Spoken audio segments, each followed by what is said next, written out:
Welcome to my miserable podcast. It's not an analysis, it's just an experience. Railgun!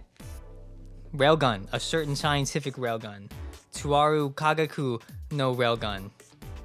The anime featuring Misaka Mikoto is my favorite manga and my sixth favorite anime. And every index light novel reader will probably hate me inherently because I do prefer Railgun over Index slightly.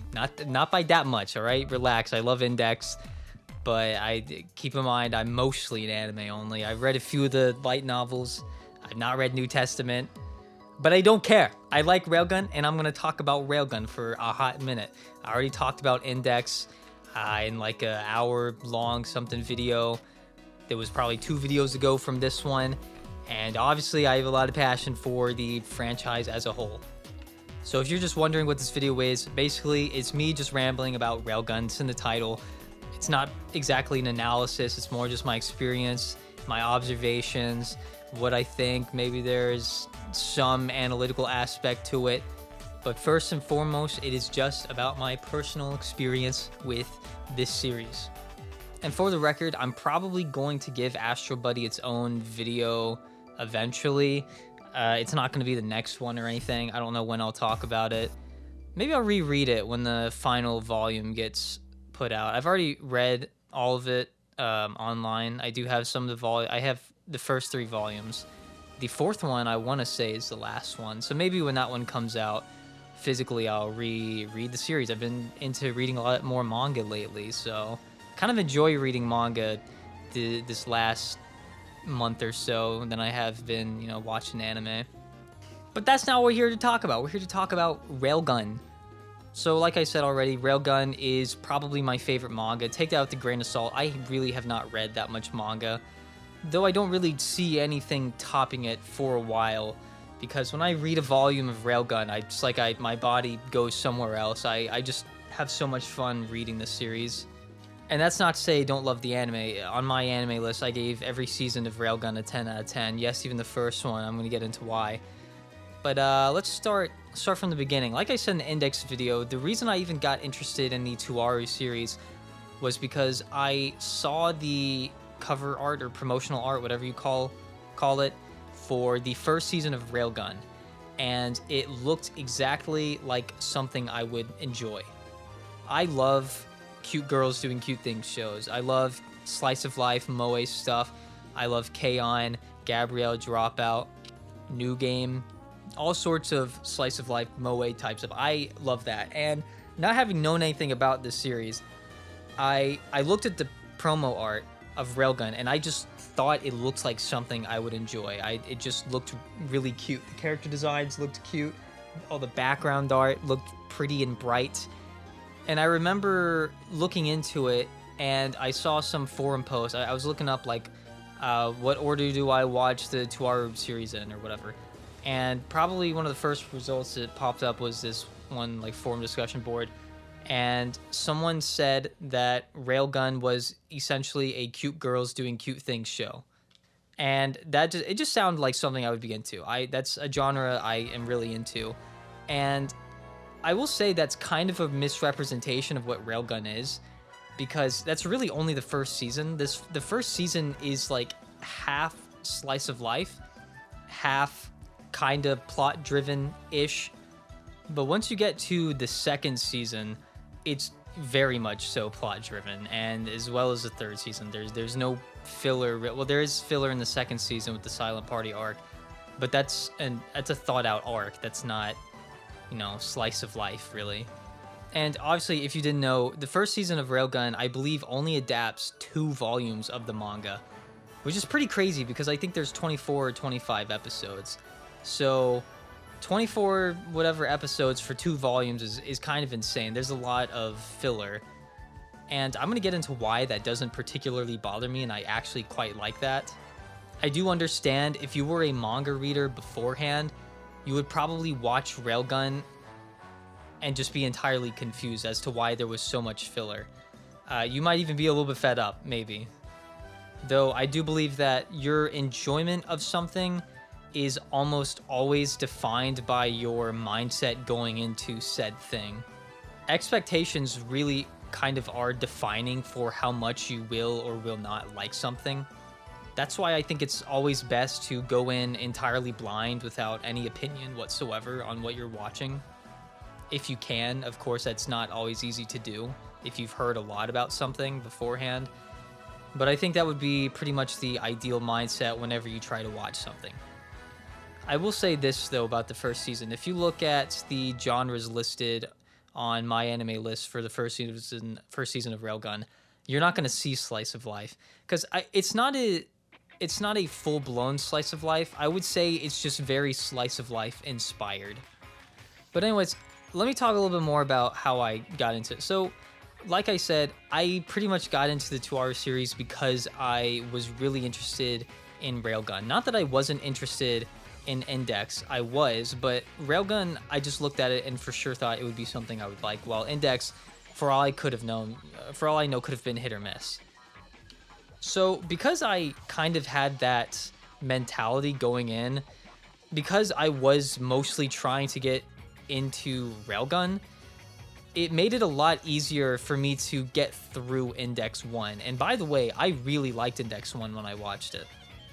I know a lot of other people believe that Index is really hard to get into. I believe Gigic in one of his videos even said that Index actively tries to get you uninterested in the beginning, which I think is a bit harsh. But that is the case for a lot of other people. I think a lot of people they watch the first little bit of Index and they're just not particularly interested. When I went into Index, though, I remember I had a very open mind. I pretty much from the beginning planned to watch all of it. I didn't plan on just watching 3 episodes to see if I would like it. But regardless, my point was basically just that Railgun kind of was motivation for me to get through Index. But I really enjoyed Index, so it worked out perfectly. But let's start getting to the meat and potatoes. Just get into the Railgun stuff. I will say, one more side note. I am going to talk about Kirikou Shirai a lot in this video, but I am probably going to give her own dedicated video. I was thinking about the fact last night that I've made Kirikou Shirai my profile picture on every single social media platform. Every single one. Like my Facebook, Twitter, YouTube, like everything. I use Kuroko for literally all of it. It's kind of sad. It's also a little suspicious probably to some people. But yeah, I'll have to give her own video. I don't know when I'll make that video, but I'm still going to talk about her a good bit here. Anyways, let's just talk about the first season of Railgun, going into it. So I enjoyed it so much when I was watching. So I want to talk more about that slice of life point. That's a big complaint for a lot of people, that there's a lot of filler in Railgun Season 1, and it's like slice of life misrepresentative of the manga. It's not particularly a good thing in theory, but I just enjoyed it immensely. So, as I said, I love slice of life anime. I don't know if I would say it's my favorite genre, but it's definitely up there for my favorite genre. And think about this. Slice of life is almost always about relatively normal girls in a relatively normal high school or something. To me, what was so interesting about Railgun right from the get-go was that Railgun is a slice of life inspired anime in the first season that had this really ambitious and interesting setting. It also had this really interesting power system. It had this really interesting sort of culture around the city and even within the school, because we can see the school itself, Tokiwadai. It's this sort of high-class, girls-only school, and it's really hard to get in. You either have to be rich or you have to be very talented. So this is not normal for Slice of Life. Slice of Life, to be interesting, has to have something about it that stands out from the rest of Slice of Life. So K-On!, which is basically my favorite anime, it has this obviously musical factor. Something like Gabrielle Dropout stands out to me because it's not just normal girls. It has a more supernatural aspect to it, because the main character, Gabrielle, is like the top angel of heaven who came down to Earth to watch over humans, I guess. And the whole shtick is that she discovered video games and became a terrible person. And she met another angel and 2 demons. And so you can kind of see there's more possibilities there for different types of conversations or jokes or whatever it may be. Anyways, my point is, and I'm not saying Railgun necessarily is a slice of life, but it's very slice of life inspired, the first season. We're obviously going to get into the other stuff later on, the more serious arcs. But basically, so Railgun feels like a slice of life in the first season, and yet it has such an ambitious world setting, culture, and so on. You already have this interesting sort of power system laid out from Index, and you already kind of have a good sense of what the world is like, because assuming you've seen Index before, Railgun. So Railgun it already has a strong foundation for which you may already be invested in, and then it expands more upon what Index laid out. I think this whole format that Tuaru has with all these different spin-offs, there's a lot of spin-offs for this series, is really, really interesting, and it's great for getting people invested and wanting to know more about the world or the characters or the powers or blah, blah, blah, the science, whatever it may be. And Railgun just happens to be obviously the longest running, the most popular, and the most successful of all the spin-offs. And for dang good reason, because Railgun has so much good stuff about it. It is a pretty beloved series amongst everyone that watches it, or at least sticks with it, I should say. I'll see if I can find the image, but there was this image posted that I saw that showed, it was this graph of the top 25 most favorited shows on, I think, My Anime List or Annie List or whatever it was, based on a percentage of how many people watched it.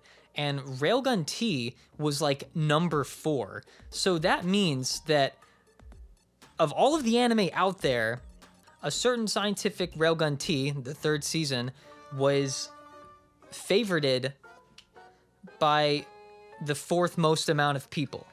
That's really impressive, especially for a 3rd season. That's how much people loved Railgun T. I loved Railgun T. Railgun T is probably my favorite season in all of Tuaru. But before we get there, let me continue talking about season 1. So like I said, you already have this really interesting foundation.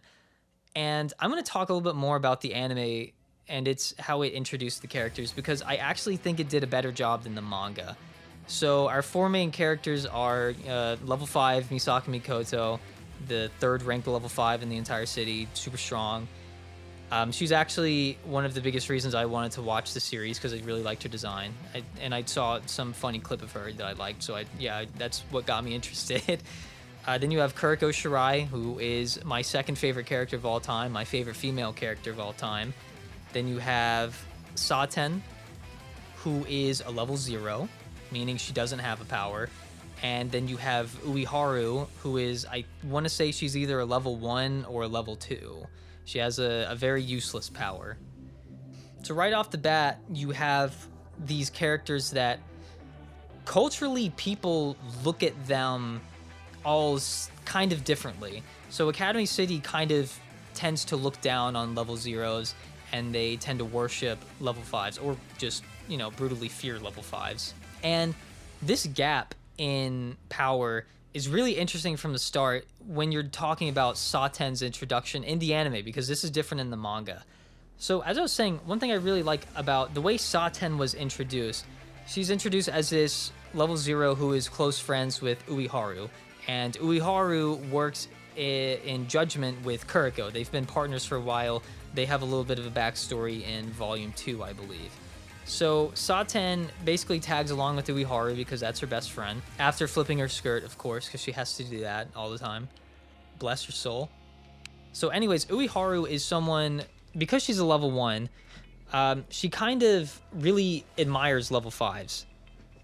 So, and she also admires like Toki Wadai girls. She likes I forgot what the word for it is, but She likes those kind of classy, high up in the social ladder type of girls. So she really desperately wants to meet Mikoto. And yes, I refer to as Mikoto instead of Misaka or Misaka. I find Mikoto easier to say. And Kuroko, who she's partners with in Judgment, says she'll introduce her to Mikoto. And Saten tags along and has this very negative impression at the very beginning towards Mikoto, because she fully expects Mikoto to be this complete snob that's just gonna look down on her because she's level 0. And in the first episode, when she meets her, she kind of pronounces that. She says, yeah, I'm just a level 0, something like that, right? So when she says that, she fully expects Mikoto to just kind of start acting condescending towards her. But we know a little bit about Mikoto from Index, and that carries over to Railgun, though Mikoto's actually presented quite a bit differently, and there's a reason for that. I'll get into that very shortly. But anyways, over time, Mikoto, we see she treats Saten just like she treats anyone else. Mikoto is not someone that treats people differently based on how strong they are. They even mentioned from the fact that Mikoto herself started off as a level 1 or whatever and worked her hardest until she could become a level 5. And she's kind of this role model in that sense for a lot of people. And she's this sort of symbol for people to grasp onto and believe that if they work as hard as someone like Mikoto did, they too can become a level 5 one day, because a lot of kids in Academy City want to become level 5s. That's the goal for a lot of people, and we see that a lot throughout Railgun. So over time, Saten she tries to maintain this negative opinion that she has predetermined for Mikoto because of her expectations of how she would act. And keep in mind, none of this is in the manga, but I like it. I think it's a good change. But over time, we see that she is treated very, of course, equally and friendly by Mikoto. So over time, she, develops a much better opinion of her. And in a way, her whole perspective of what she thinks level 5s are like has already pretty much been changed pretty early on, which right off the bat is like some nice little characterization. It's this really quick but interesting sort of development.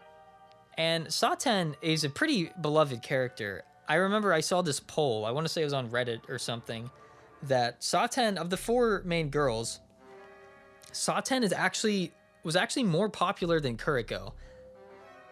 And now I don't know if that's the case internationally. I have a hard time believing that's the case overseas. I feel like the Japanese audience would probably like Kuroko more. But I find it really interesting how much people love Saten, and I love Saten. She's one of my top 5 favorite characters in the series. Really quick, I guess I would say my top 5 favorite characters in the series are, and people are going to hate me for this, I'm sorry, but Kuroko, not in order exactly, but Kuroko is my favorite. Mikoto, Shokuho, Saten, and Accelerator. Not in that order per se, but I would say those are my favorite characters. And most of them are pretty much like Railgun focused characters. But anyways, I find it so interesting that people love Saten, because if you look at any action-based series, like specifically more so shonen, if a female character, or if any character really doesn't fight, people almost always hate that character. That's, I believe, the main reason people hate Orihime from Bleach, and I'm going to make a video about Bleach. I'm reading it from the beginning now, and I'm having a ton of fun. But I think the main reason people hate someone like Orihime is because she simply doesn't fight. She tags along all the time, but she plays a much more defensive role, and she's a healer, and people find it boring. Like, I guess when it comes to physically fighting, she's, I guess, incompetent, and a lot of people just kind of hate her for that.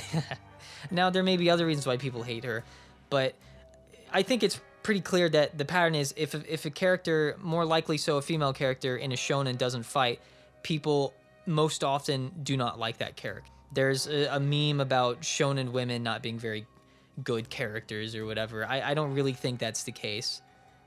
Maybe I'm the outlier here. I think there's a good number of pretty good shonen women, especially in more recent anime. But Saten is a pretty universally liked character. I don't think I've seen a single person say, in my own experience, that they don't like Saten. And I made a tier list video on my main channel, which is the most viewed thing on that channel, unfortunately. And so many people loved Saten. So many people said Saten was one of their favorites. And dude, more people said that about Saten than Kuroko, which I find a little unfortunate because I think Kuroko is a phenomenal character who a lot of people don't typically like because of one or two things about her, which is fair. But I do find it interesting that people like Saten so much. I like it. I kind of wish people were more open to liking characters in action series that don't necessarily fight, characters that fill a different role. And I just think Saten fills her role perfectly. She's a very fun character. She has great interactions with the rest of the cast. She has her own little unique quirks that kind of push the story in a sense. One thing they like to point out in the show is that Saten really loves urban legends, and so she's extremely knowledgeable about a lot of those things. And she also has a lot of insecurities that we've seen. She was very insecure in the level upper arc, which is the first major arc, of course, in Railgun, that she's very insecure about the fact that she is a level 0, and we could tell by the way she was interacting with Mikoto, which is why it lines up perfectly in the anime, which I really love this about season 1. And I guess let's dive into a little bit of level upper. I'm going to get to more of the other characters as we go on, but I'm having a lot of fun talking about Saten because I think she's an important part of this series, and I think she's a very important part of the first season. So the level upper arc, if you know nothing about Railgun, the level upper arc is the first major arc. It is a very, very solid introduction to the series, in my opinion. And it is essentially, the premise is that many people in Academy City lately have been developing abilities out of nowhere, like going from a level 0 to, just having an ability, period, which is very, very odd. Or they're people whose powers are being upgraded, like they go from a level 2 to a level 3. And it's very mysterious. It's not normal for something like this to be happening. And it gets the attention of Judgment, I believe. And if you don't know who Judgment is, it's basically this student-run sort of patrol group, police-ish group. I have a hard time exactly defining what they are, but they usually patrol through, there's different branches, and they patrol through different parts of the city, and they help people report accidents and stuff like that. It's not too hard to imagine what happens. And like I said, Ueharu and Kuroko are part of the same branch. They work together, and they've been partners for a little while. So anyways, they notice this oddity of, sudden development of powers and stuff, and they start looking into it. And they find out of this. There's also, I believe they mentioned this urban legend of something called level upper. And Saten actually finds out before everyone else does what level upper is. And level upper is it's a song that was hidden on this website. And if you listen to this song, you either develop an ability if you didn't have one before, or your ability is upgraded. And fun little fact, if you look up like level upper song or something, there's someone actually made a song, and it's kind of creepy, it's kind of cool if you look it up. I'm pretty sure it's obviously not the actual song, but it's kind of cool that someone made that, I guess. Anyways, Saten finds out about this, and she downloads it or whatever onto her MP3 player. We're back in 2007 or whatever it is. Even though Academy City is like technologically advanced, but let's ignore that.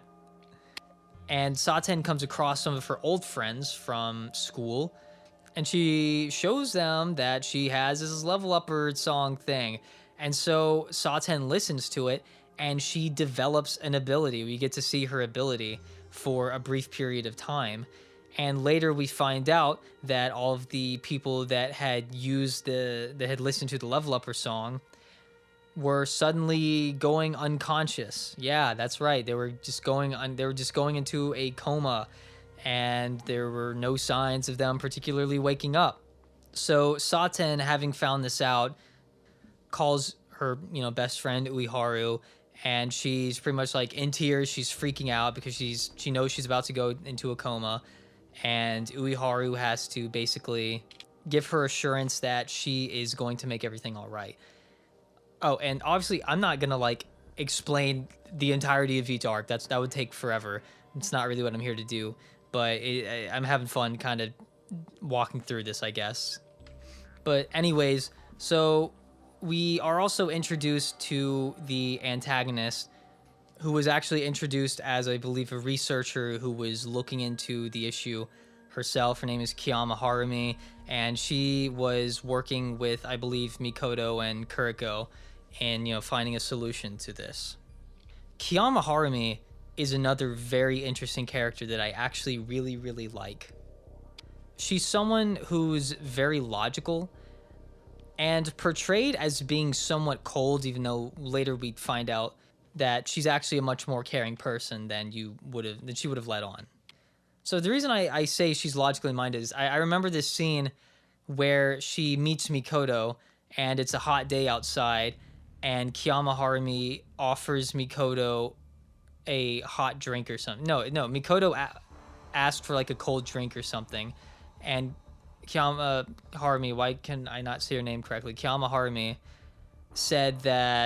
gave some scientific reason for why a hot drink would actually benefit her body more in the heat than a cold drink. And then Mikoto has to tell her that, well, maybe even if that is the case, I kind of just want something cold right now.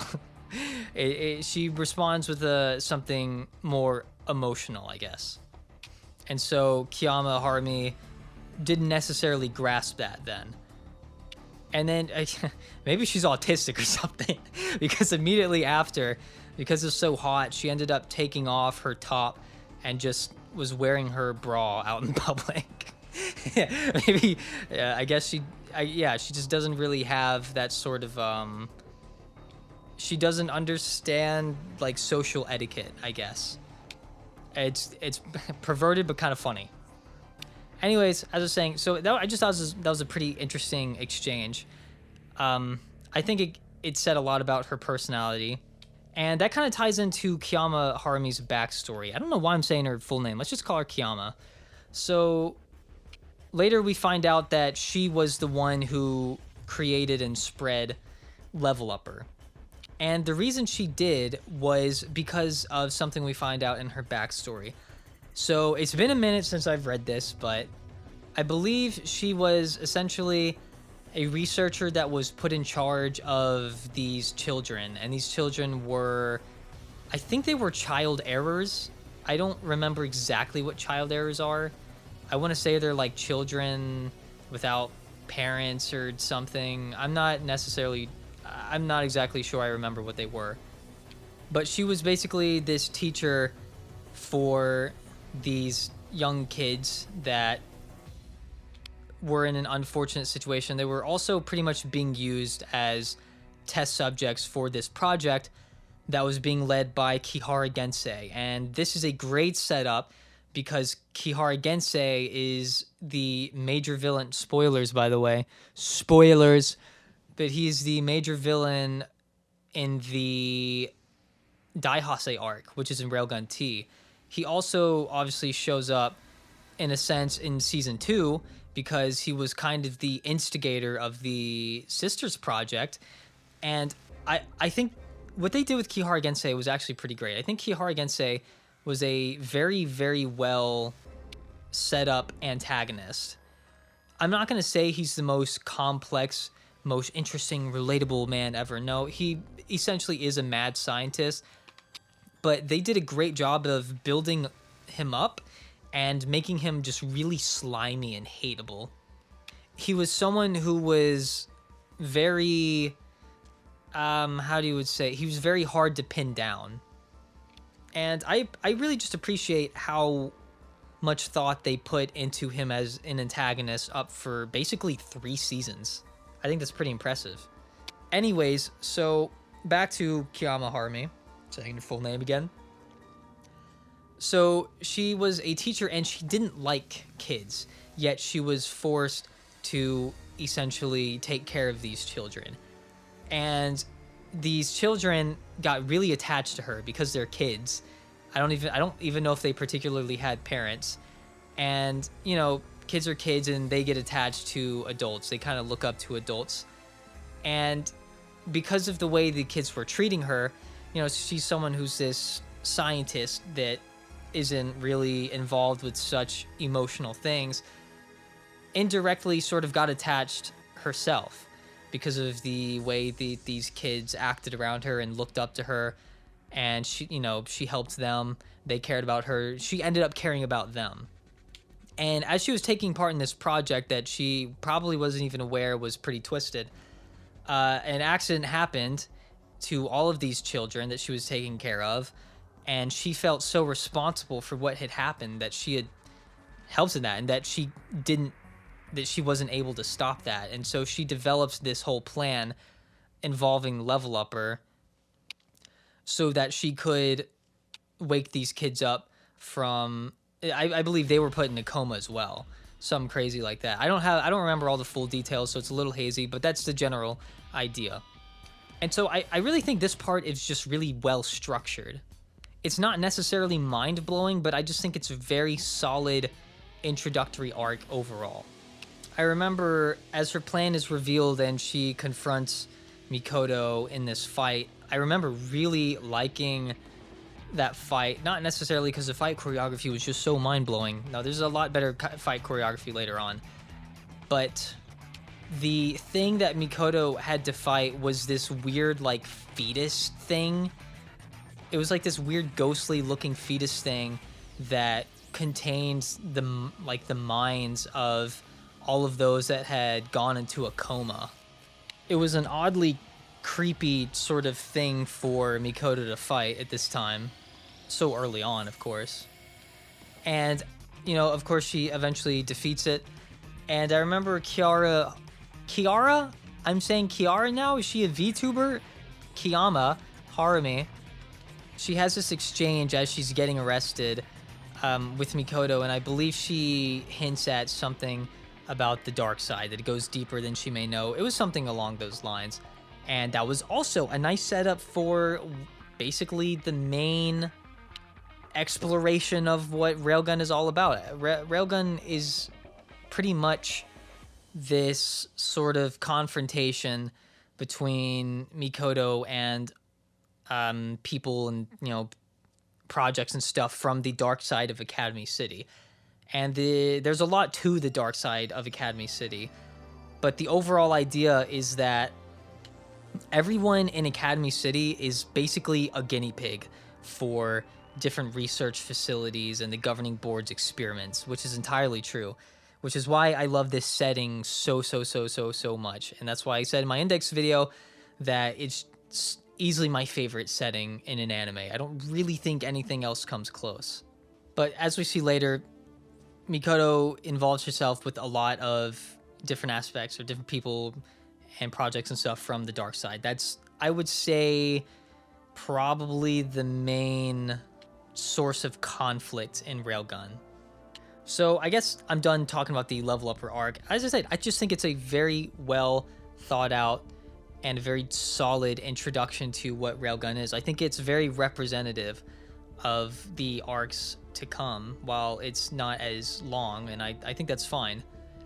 But going back to the anime, so the anime, the reason a lot of people don't like the first season of the anime is because what I said about all that slice of life stuff. People don't like that there was so much filler. I can understand that, I do, but I just had so much fun with the first season. I loved everything about it. I loved the way it looked, the animation, I loved the humor, I loved the characters and their interactions.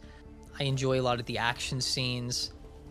It's generally just this good, I would say, balance of something that's fun and uplifting and kind of feel good and enjoyable to me, while also incorporating a lot of things that are just maybe thought-provoking or very interesting conceptually. So while I understand why a lot of people don't like it, for me, I really love the first season of Railgun, and I believe I said that the first season of Railgun was my favorite season of Tuaru before Railgun T came out. Railgun T is my favorite now because Daihase is one of my favorite arcs in anime. But before I get there, let me sort of wrap up the rest of the Season 1 discussion. Another thing we got from Season 1 was the backstory between Kuroko and Ueharu and how they got into judgment and how they developed this strong friendship with each other. I really loved watching this and reading it. I had a lot of fun with this part of the show because Kuroko, like I said, is my second favorite character of all time. I do love Uiharu, by the way. I wouldn't say she's one of my favorite Tuaru characters, but I like the way she interacts with the rest of the cast. She's definitely my least favorite of the four, but I still think she's fine. And she's voiced by Aki Toyosaki, who voices Yui, who is another one of my favorite characters. Yui from K-On! Who's another one of my favorite characters of all time. Anyways, so I really liked it because Kuriko's backstory, we kind of learn how arrogant Kuriko was at one point. When she was, I believe, like I want to say like an intern of sorts for Judgment, or when she was in training for Judgment, she was quite young. But we see her patrolling alongside, I think it's Konari, who is someone who is another character in the series, obviously. Someone we see later on as well. She's not just in the backstory, is what I was trying to say. And as they're walking, Kuriko is upset because, you know, she's very talented. She can teleport, and she can just, you know, wipe the floor with a lot of people really easily because her teleportation is quite overpowered. And she's just generally very talented, very intelligent. She's very skilled, and she can pull off pretty much anything that she puts her mind to. And because of this, I guess she's always probably been successful in her life up to this point with things like that, because she has this sort of arrogant mentality, believing that she's ready to become a full-fledged Judgment member, and she believes she should be able to do these patrols and stuff on her own, while Konari, her senpai, is saying that that's not really the case. No, she needs to continue her training, blah, blah, blah. You get it. So they're at this bank, and what do you know? There's a bank robbery. There happens to be a bank robbery. There's some suspicious activity, and instead of following protocol like Kuriko is asked to do by Konari, she believes that she can just take care of the situation herself. And she attempts to do so, and she quickly puts the suspicious guy under control or whatever. Like, she teleports, she fricks him up or whatever. And she acts a little snobby about it. She thinks she'd, you know, just save the day real quick. She didn't have to follow any protocol or anything.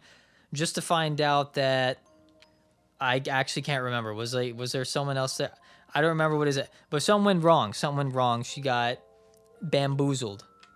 And essentially, her life ended up being at risk along with everyone else there. And she had to confront herself because she had this very arrogant, immature mentality. And she thought that she was above Judgment's protocols. But because she did that, she ended up putting everyone's lives at risk. And this carries on with her later, as we see multiple times later on. Whenever Mikoto finds out about some problem going on at Judgment, she tries to get involved, but Kuroko has basically become a stickler of sorts for Judgment protocols and tries to constantly convince Mikoto not to get involved because it's not her job. It's their job. They have to do this a certain way. And she kind of understands the necessity of these rules, and I've used this word a million times now, protocols. So that's just one thing right off the bat I really love about Kuroko. And I guess her bond with Uiharu was essentially Kuroko was helping out with these Judgment training recruitment thing that was going on. And she had pretty much already been accepted, but she was there helping out the other people that were there. And Uiharu was there. And Uiharu was, of course, trained to be in Judgment, but she didn't particularly have the capability for it. She was physically very unfit. She didn't really have good power or anything. She was very clumsy. And Kuroko, in a way, kind of looked down on her, but she also really wanted to help her. And when that whole bank robbery thing went down, Uiharu was there. And I believe Kuroko teleported Uiharu out of the bank because, you know, it had been shut down with those shutters or whatever they're called. And, you know, told her to go get help. And I think basically Mikoto ends up saving the day. I thought it was a pretty nice, enjoyable little backstory, nice introduction for showing why Kuroko and Uiharu are such good friends. There was obviously more about it that I didn't explain. I need to go a little bit faster, I feel like, because I have not even gotten to the second season, and I'm looking at this, and I'm 40 minutes into the recording. But closing thoughts on Season 1. I'm not really going to talk too deeply about the filler arcs or anything. I'll say the only part of Season 1 I didn't particularly like was the big spider arc. I'm not sure why I didn't like it that much. It probably had it kind of discusses skill out, which is a bit interesting, but I wasn't super invested in it. But I really enjoyed Season 1. I really did. For what it was, I think it's actually pretty fantastic. So let's move on to more Mikoto-driven stuff with Season 2. So Railgun S, Season 2 or whatever, is a much more in-depth retelling of the Sisters arc from Index Season 1. Index Season 1, I believe the Sisters arc is like somewhere from like 3 to 5 episodes, I don't remember. But I already really liked that arc in Index. I thought it was conceptually very interesting. And Railgun did a phenomenal job at exploring the entire setup of that. And the Sisters arc is kind of what makes Mikoto such a good character, I would say. Mikoto developed a lot during that arc. So I guess to briefly talk about the premise of the Sisters arc, it is essentially a long time ago when Mikoto had gotten into Academy City when she was younger. She met up with this research facility, and the person guiding her throughout this whole facility was, believe it or not, Kihara Gensei. Whoa! Kihara Gensei. And Kihara Gensei shows Mikoto around this facility with all of these kids that had, or people that had gone, I don't know if they were all kids or what, or these people that had developed a sort of disorder or whatever it was. And he showed Mikoto this man that was just like struggling to walk, I believe. And he basically manipulated her into giving him her DNA map. So basically Mikoto only agreed to this because she thought she was going to be helping people. She thought that her DNA map was going to be used to, help fight this this disease or disorder or whatever it was, right? I mean, she was just manipulated by a grown man into doing that. So what really happens is Kihara Gensei uses her DNA map for the level 6 shift project, which if you've seen Index, you know that that's the project where they create clones of a level 5, in this case Mikoto, so that Accelerator can fight 20,000 of them or whatever and become a level 6 as per the first ever level 6. So eventually there are rumors spreading around Academy City that, she heard people saying on the street that they thought they saw Mikoto in places that she wasn't actually at. And there were a lot of rumors like this, like weird things about her like having a twin or just someone that looked like her, right? And so it was very suspicious, and this rumor, I believe, is how she found out about it, was that there was some sort of like cloning thing, and she just thought it was complete nonsense. And so she snuck into facilities to try to find out what this project could even be that everyone seems to be talking about, if I'm remembering correctly. My memory's kind of trash sometimes, so if I get things wrong, please correct me. But she breaks into this facility by herself at night in what people call the terracotta outfits or whatever. It's always kind of, I don't know. She actually does this often, where she just breaks into different places wearing a different outfit. I kind of like it. It's pretty cool. And she finds out about the experiment, but then she reads that it was a failure. Even though it had not actually failed, it was actually still ongoing. So eventually, she actually ends up running into her own clone, and she doesn't know how to feel at this specific point. She's upset. She's a little angry that her clone is there, and it's this really funny, cute, weird scene of the Misaka clone like trying to help a cat out of a tree, and I think she asked Mikoto to get on the ground so she can step on her and get the cat out of the tree or something. It's this oddly comedic scene that kind of breaks a lot of the tension that Mikoto was feeling. She was really freaking out at this time, and so it was this nice sort of comedic relief to break the tension between them, right? And she ends up spending the whole day with her clone. And as she spent the whole day with her clone, she genuinely started to view this clone as her own sister. It's just the way she was acting, she couldn't view that as a clone. And this is similar to how one of the researchers involved, I believe her name is Shinobu, she also felt similarly because I believe she'd experienced something in similar vein, right?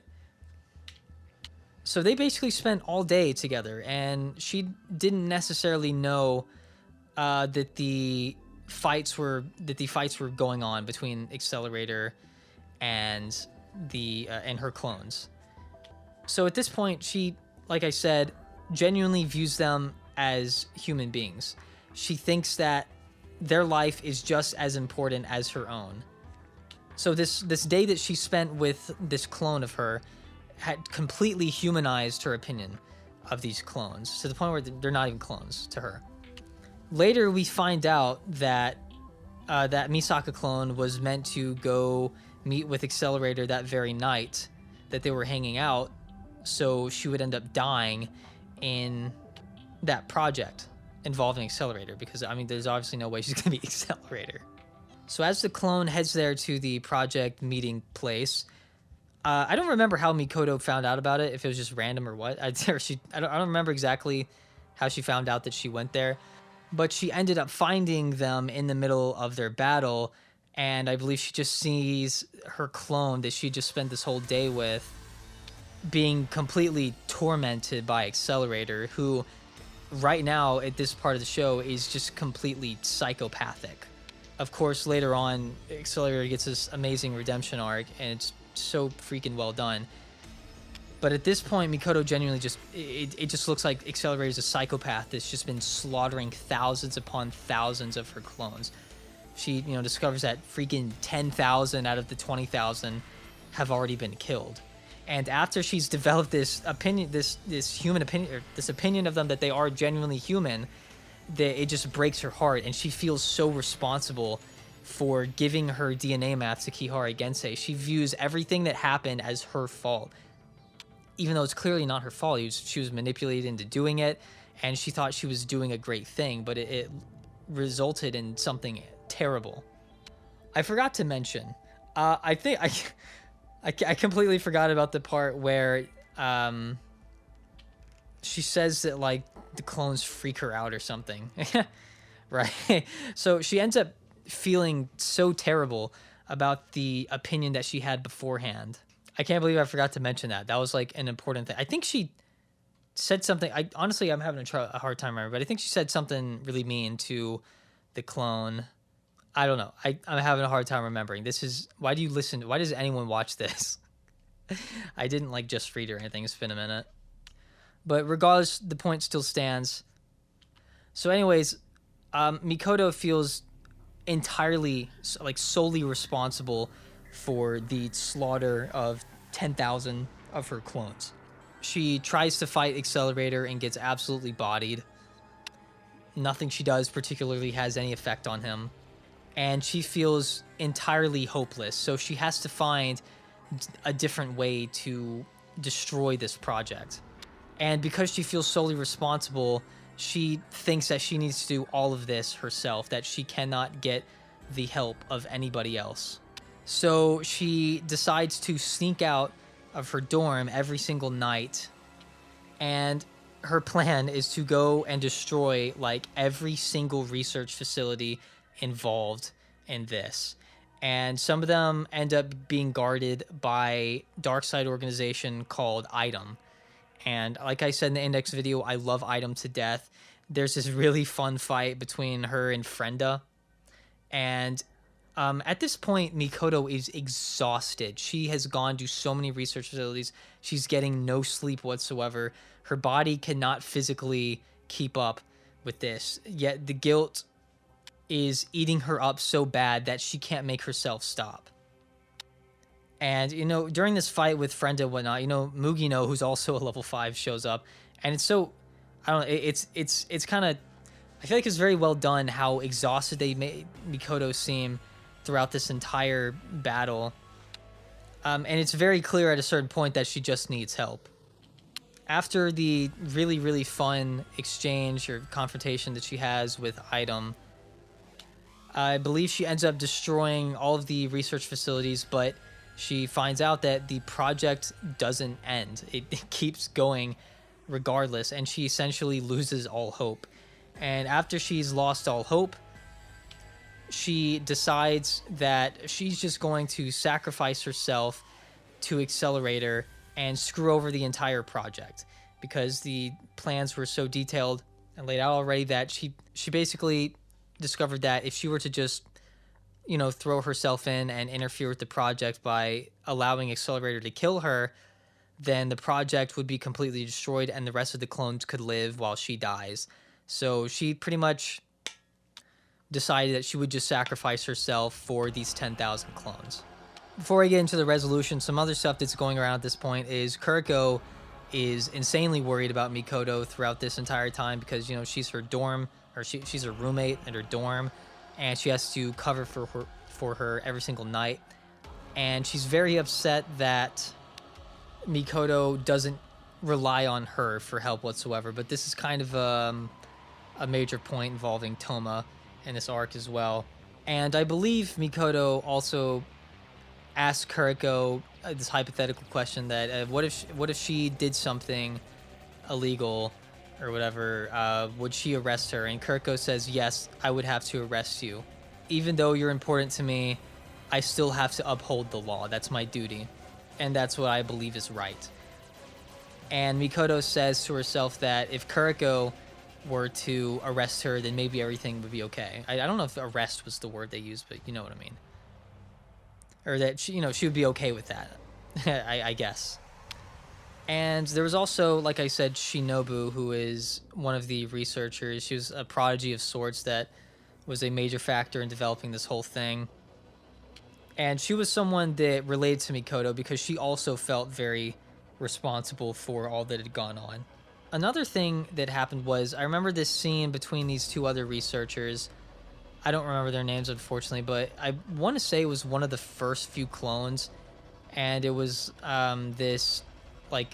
it was one of the clones that had just popped out or whatever, just woken up or whatever, and she was completely naked, and the first thing she does is just start crying like a baby. Right? I believe she was a new employee there at the facility, and she tried to give her a blanket and take care of her or something, just for her higher up or whatever to tell her that there's no point in doing that, blah blah blah. And I believe they start walking through the facility, and they walk by a room where Accelerator had just gotten done with, part of the experiment where he just slaughtered a bunch of clones, and it was just a bloody mess. I think this arc did a fantastic job of displaying the horrors of the project itself. It did a great job at humanizing the clones while making just feel really bad for them, seeing what they had to go through. And then just knowing how it ties into Accelerator and his development, it's all very cool. But as we get on to the resolution, Mikoto, who has basically given up and she's just decided she's gonna, go sacrifice herself for the clones, even though it's not even particularly guaranteed. She's on the bridge, and Toma's there because Toma finds out about everything that had gone on as well. If you've seen Index, you know. And Toma finds out about Mikoto's plan and confronts her, and they have this very emotional confrontation, and Mikoto's just absolutely freaking out. Mikoto is going insane and just starts firing railguns at Toma, and she's just completely lashing out at him. I always remember the cat. There's a cat there too, and the cat didn't get hurt, and I was wondering How that cat did not get shocked at all. But anyways, Toma's whole point is that he doesn't want Mikoto to sacrifice herself and feel solely responsible for something that she was manipulated into doing. And he just straight up tells her that her plan has no guarantee to actually end the project.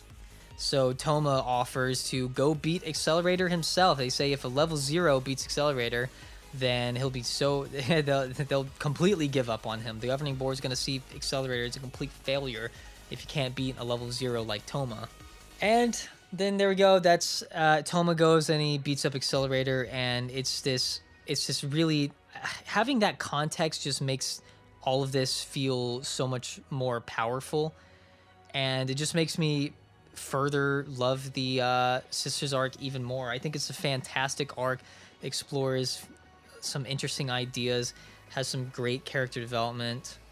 It's just sci-fi at its best, if you ask me.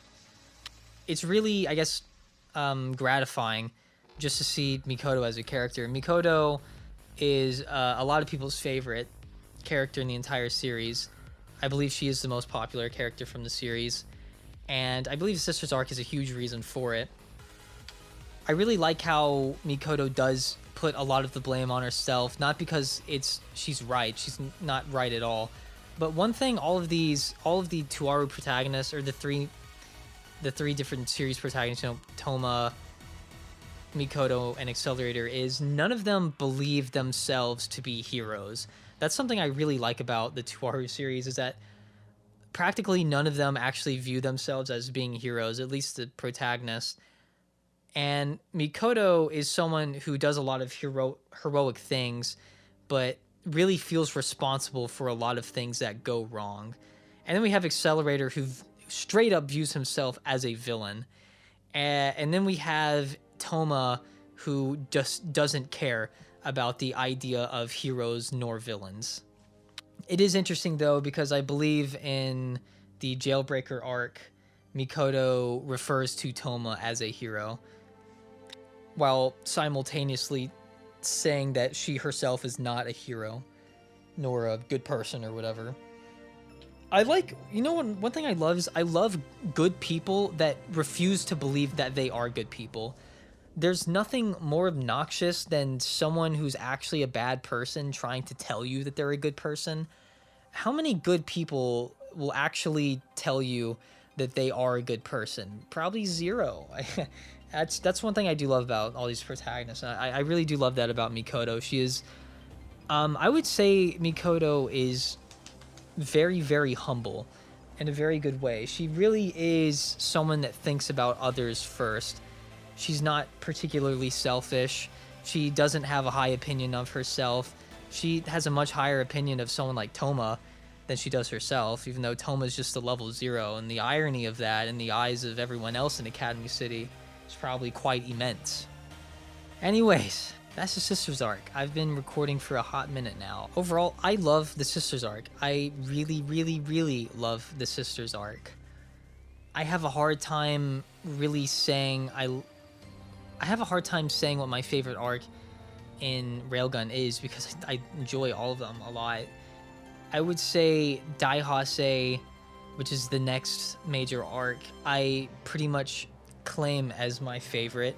And I would say it probably for me does edge out the other arcs by a little bit. But there's also Dream Ranker, which I really, really freaking love. And Jailbreaker, which I haven't finished because I'm waiting for the next volume to come out. And then after I read that volume, I'll probably just read the rest of it online. Okay, I had to continue recording this the next day because my voice after recording up to this point was very sore. Anyways, so I guess I'll go ahead and start talking about Daihase. So a cool thing about Daihase was it was the first time I had ever read an arc in a manga before I had seen the anime adaptation. That sounds weird, but I am someone who in the past has not read a lot of manga. I've started reading more manga recently. I'm actually reading the last part of Attack on Titan myself because I cannot wait for next year. And kind of, I gotta say shame on Mappa for doing that. I don't particularly like this weird false advertising in final seasons, and then say you're gonna have a part 2 come out a whole year from now. But that's aside the point. Well, I guess I read Thousand Year Blood War and Bleach, but that has yet to get its anime adaptation, which will happen soon. Back to Railgun. So yeah, like I said, I had already read the manga for the Daihase and the Dream Ranker arc before the anime came out, and Railgun T I was so excited for. I remember as I was watching it, I couldn't stand like just watching 1 or 2 episodes every week or two, right? So I just forced myself to wait for all of it to finish. I think I'd seen up to like episode 6, and then I just decided, all right, I'm just gonna wait for it to finish, because I couldn't be satisfied by watching 1 episode a week. That's I can't really deal with that sometimes. I just want to consume the whole thing at times if it's a series I really care about. And I remember on Twitter, I follow a lot of Tuaru related people. I remember every it was either Friday or Saturday, I'd see people say Happy Railgun Day, and I would kind of get a glimpse of what happened, what they were adapting in that day's episode, and it made it harder to wait for it all. I remember seeing the clip of the kendama scene with Saten that was just like super well animated out of nowhere. Like that kendama scene from Railgun T was probably better animated than just about everything in Index, period. Okay, well maybe that's an exaggeration. But either way, Daihase, I lost my mind when I read Daihase. That was some of the most fun I have ever had consuming anime or manga. So it obviously takes place around the Daihase Festival, which is basically this grandiose sports festival involving all the schools around Academy City. And if you've seen Index, obviously you know there's the Daihase arc in season 2. So really this whole time there's other crazy stuff going down on the Railgun side of things, and even Toma is involved. This is probably the most Toma's ever been involved in a Railgun arc, and it happens at the same time as stuff in season 2 of Index. I think that's pretty cool.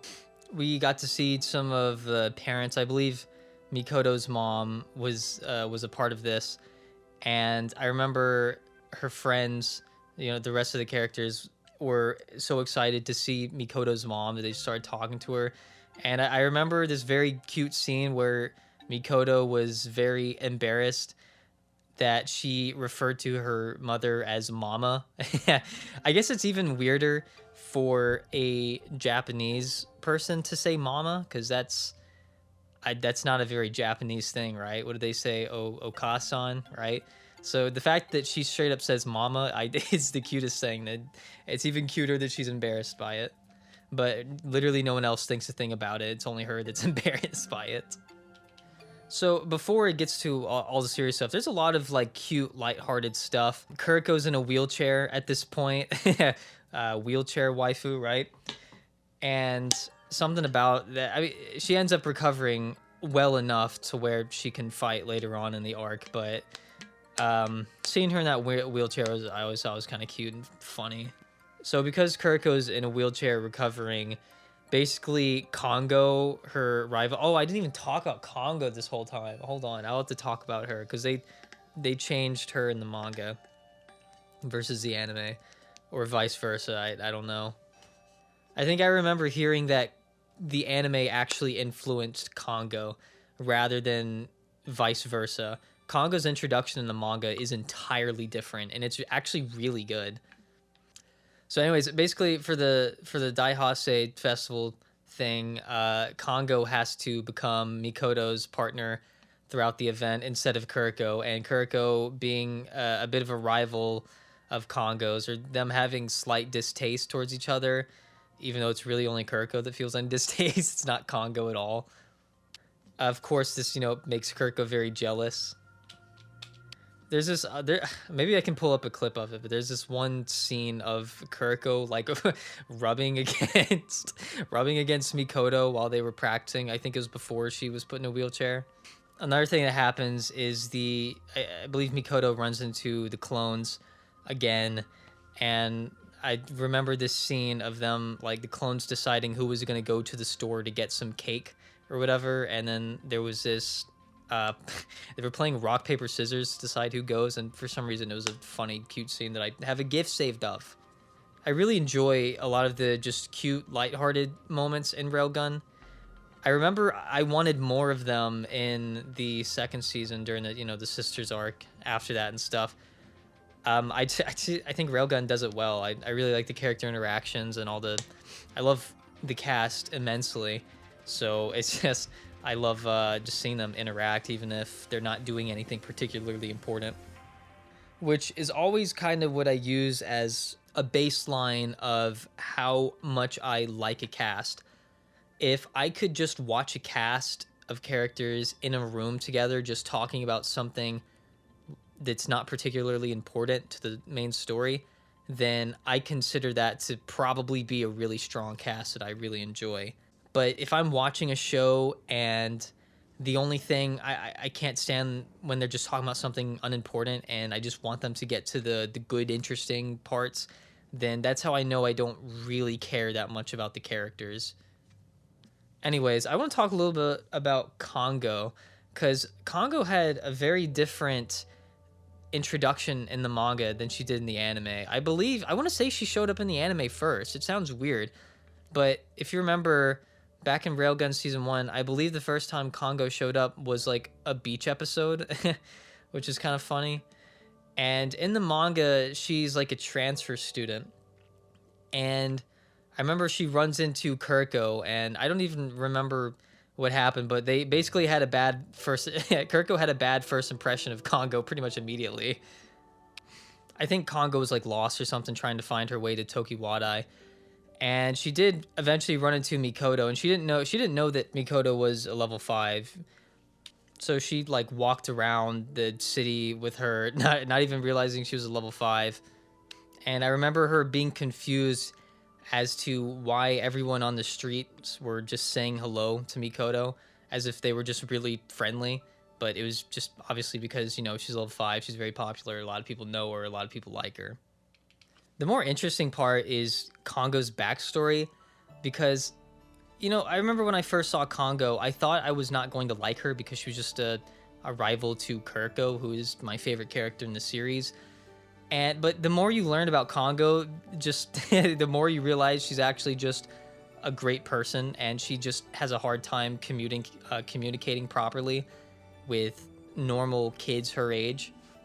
So basically, she grew up rich, pretty much. Her dad was rich, so she was kind of a spoiled kid, and I guess she was sheltered a bit as well. And so whenever she was like in the school environment, with other kids and whatnot, she tried to make friends, but she was so different from everyone else because of how she had been raised in this sort of higher class. And so everyone was just kind of, how would you say, I guess confused by her, couldn't relate to her, didn't understand her. A lot of the kids didn't really associate with her too much. And I remember she had her birthday coming up, and her dad said, to invite her whole class, and she did, and not a single dang person showed up, I don't think. And that's when she kind of understood that she was just kind of different from everyone else, that she, because of how she was raised, she just couldn't interact with other kids her age properly, and she, was very lonely because of this. And so the reason that she gives off this weird sort of high and mighty, slightly braggadocious persona is because she believes that if she impresses them in some way that they'll want to be friends with her, when that's not exactly the case. Kuroko particularly does not take well to this. I think Kuroko was a character that used to be pretty arrogant, and then because of what happened to her in the past, she now kind of has a distaste towards arrogant people. Maybe that's just my own headcanon. But she really does not particularly like Congo. But the thing is, Congo really does like Kuroko. Even though she, teases her and stuff like that, she legitimately really likes Kuroko, and she genuinely just wants to be Kuroko's friend, but she can't get that across to her. And I believe when she gets to the school, she meets with, man, what are their names? Oh, I think it's Awatsky, something like that, and Wanai. I think it's Wanai and I cannot say these names. Wanai and Awatsky. I think they're like level 3s. They have a fight in this arc as well, interestingly. And there's this nice little backstory between Congo and those two and how they became friends. And that's kind of a big part of what I like about the Daihasei arc so much, is that it involves a lot of the Railgun cast. Obviously, it involves the 4 main girls. It involves Kihara Gensei. It finally involves Shokuho Misaki, the other level 5 from Tokiwadai. It involves Congo and Wanai and Awatsky. It involves the clones. It involves Junko a little bit. Yeah, it involves a lot of characters. And like I've said before, I really like when shows can give a lot of attention to a lot of characters and still make everything that's happening, meaningful. I'm not as big of a fan of shows that just pretty much always revolve around one person only, unless that person is just really interesting. Like, the reason something like Death Note works so well is because Light Yagami is such an interesting character. I mean, so is L, obviously, of course. But the show is like 90% about Light Yagami, right? But, because he's such an interesting character, the whole show is interesting because of that. But if you don't have that super interesting main character, which I'm not saying Mikoto's not interesting, I think she is. The point I'm just trying to make is that I like shows that can put a lot of focus on a lot of different characters. But really, what makes the Daihasei arc so great, I would say, is Shokuho Misaki. So Shokuho Misaki, obviously, it's level 5 that basically has, I guess you could describe it as like brainwashing-esque abilities. She has this remote that amplifies her power. She can sort of possess people with it. She can rewrite their memories and stuff like that. She's frankly overpowered. Shokuho she really is the reason this arc is so fantastic. She has this absolutely amazing setup where you kind of believe that she's a villain because she is one of those characters that has good intentions but has dirty methods, and it entirely makes sense with her power. Her power is a very dirty sort of power that would really get under the skin of a lot of people because, she can invade anyone's privacy. She can control practically anyone around her. So because of this, some people, really fear her. And then there's someone like Mikoto who really kind of despises Shokuho because she thinks that, or I believe she even said her power was like disgusting or something. Or I think Shokuho mentioned that in her backstory, that everyone thinks her power is disgusting. I mean, would you really be completely comfortable being friends with someone that could read your mind anytime? They could rewrite your memories at any time. They could control you to do whatever they want you to do. I think a lot of people would not be super comfortable with that. So from the beginning, Shokuho is really set up as someone you kind of expect to be a villain. A few episodes into the arc, we find out that she actually drugged one of the clones and kidnapped her, which, Mikoto has this very strong a very strong attachment to the clones. She views them as sisters. So if you mess with the clones, you're like messing with her directly. So at this point, Mikoto probably thinks Shokuho is just straight up evil. Later, we find out that Shokuho is really trying to take out Kihara Gensei, and this is, I really like this because, like I said earlier, Kihara Gensei has been built up as pretty much like the major villain of Railgun since the first season, and so we're finally in the 3rd season now, and we're finally going after the big man himself. But before all that, we get Shokuho's backstory, and I really don't want to just summarize the entire freaking arc, but her backstory really is amazing. It's kind of, she was put in this facility along with a bunch of other children that had the potential of maybe reaching level 5 in some way. I believe it's the same facility that Junko was from, if you've read Astral Buddy. which is fantastic. I'm not going to spoil it here, but I believe Junko was a part of that same facility. A few characters were a part of that facility that show up later. But essentially, yes, Shokuho was a part of this research facility, kind of being used by the employees there for this plan that Shokuho ends up finding out about. Before she finds out about it, she was asked to hang out with a prototype clone of Mikoto named Dolly, which this is really interesting that there's such a cool dynamic and sort of bitterness between Mikoto and the real Mikoto and Shokuho, because in reality Shokuho is extremely close and cares deeply about one of her prototype clones. I kind of like the irony there. Anyways, so she basically goes to this separate room where Dolly is, and pretty much Dolly is expected to die. I don't remember if they told her that from the beginning, but she finds out later that Dolly's straight up gonna die fairly soon. But as Shokuho is hanging out with Dolly, they get along really, really well. There's some really like cute and funny scenes. One about her like throwing like a water bottle or something in a trash can. I don't know, but there's a lot of like cute, funny moments throughout their whole backstory. I'm using the term cute and funny a lot. There's a lot of that in this arc, even though it's also very serious at the same time. But anyways, as I was saying, so they got along really well. They hung out with each other pretty much every day. They cared deeply about each other. And then suddenly Dolly is just gonna die. Oh no. You know, she finds out that she's cloned for this project, I believe, or whatever. And she decides to use her ability to extract information from the employees. And at this point, Shokuho has developed her ability enough to where she can just take over this entire facility. And you know what she does? She takes over the entire facility.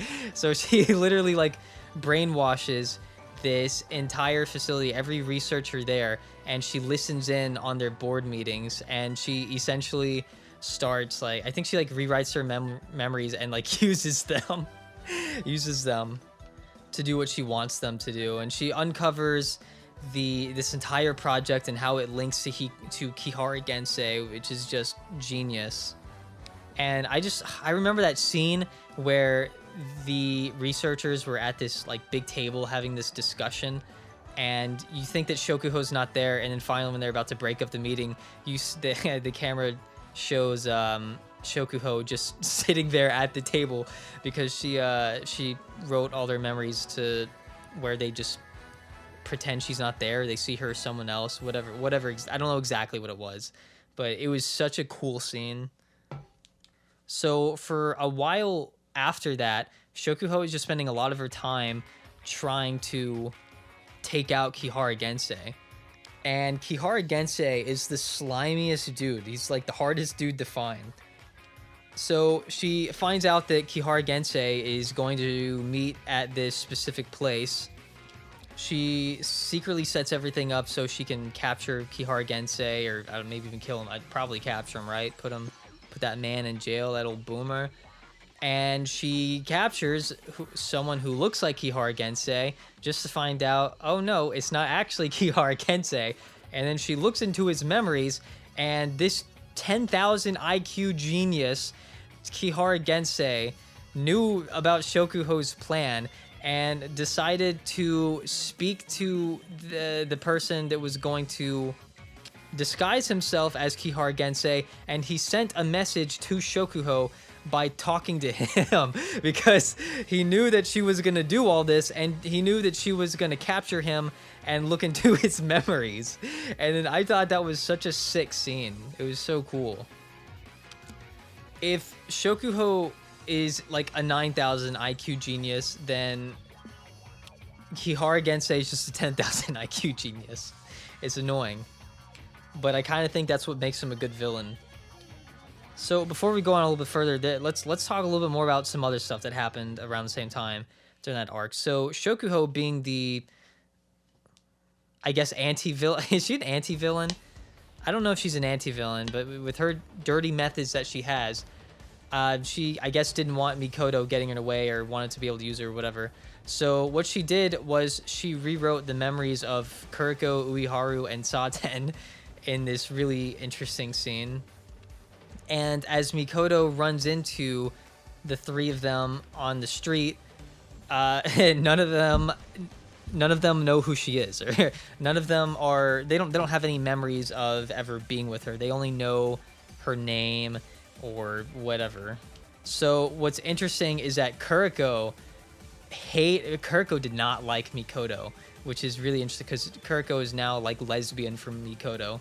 But before, she did not like her. Kuroko is someone who is often pretty judgmental of people that she doesn't know very well. She's a character where you have to actually pretty much get to know her personally and prove your value to her. But of course, her perspective of you will change immensely once she actually knows about it, and once she actually knows you and understands you better, and maybe even respects you. She's essentially a character who you have to earn her respect, and I like that a lot. But beforehand, she really did not like Mikoto. She really didn't. And I think it's volume 2 of the manga, but I think at the end of the volume, you can see these like diary entries that Kuroko wrote about her experiences with Mikoto. And you can see the earliest ones are just her being judgmental and making assumptions about her and expressing her distaste for Mikoto. And then as time goes by, she learns more and more about her. And then she goes completely insane by the last journal entry. Like, she became a complete degenerate over time. It's fun to see it throughout her those journal entries or diary entries, whatever you want to call them. So I like that was pretty consistent up to this point. There's also this conflict going on involving a dark side organization. I believe they're called Member. And Wanai and Awatsuki have a fight with this absolute fat, disgusting bum of a of a person. Well, I don't even remember his name. Baba Yoshi Baba. I don't know what it was. But I remember just wanting him to get his face pounded in so bad. The more interesting person from Member is definitely Mitari. I love Mitari, and Mitari has this really nice fight with Kuroko. Mitari also actually has a really interesting backstory. I believe she was actually, I forgot to mention this about the backstory of Shokuho and Dolly, but Mitari was originally Dolly's friend. They were the ones that were so close to each other. But then I forgot what it was that happened, but something happened. Mitari found out about the project that was going on at the facility, and basically they locked Mitari up somewhere for a long time. And they had to basically replace Mitari for Dolly to hang out with. And so they I want to say Shokuho had to use her power to convince Dolly that she is Mitari, or it's something along those lines. Basically, Shokuho had to become the replacement for Mitari because Mitari found out the truth about the entire project. I don't know why they trusted Shokuho, who has the most dangerous ability ever for them, but they did. I guess they just assumed that because she was a kid that she would just follow their orders, but Shokuho is not particularly like that. So anyways, Dolly had pretty much thought that Mitari had left her or whatever it was, but they were just as close as her and Shokuho were. So because that happened to Mitari, I don't remember exactly what happened, but I think she might have met with Kihara Gensei or someone and she wanted revenge or something. I don't fully remember. But Mitari basically went and committed actual acts of terrorism. And then she just had to go completely off the grid because of that. And then she joined a dark side organization. The dark side seems to be something like once you're involved with it, you can't really go back.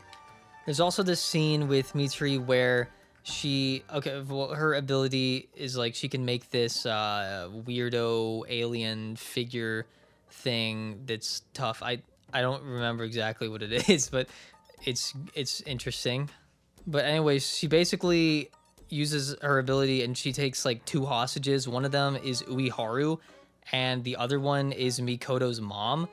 And Mikoto was there in that situation and she like called Kuroko or something, and it was a scene where even though Kuroko had completely forgotten all of her experiences with Mikoto, Mikoto still put her trust in Kuroko to save Uiharu and her mother. And Kuroko was kind of perplexed by this because she did understand, obviously, why she would trust her so much. There's also this pretty tense like scene between Mikoto and Congo, and it was after Mikoto found out that Kirikou, Uiharu, and Satan had been brainwashed that she went to Congo, because Congo was the only person who had not really particularly been brainwashed, or maybe she believed wasn't brainwashed.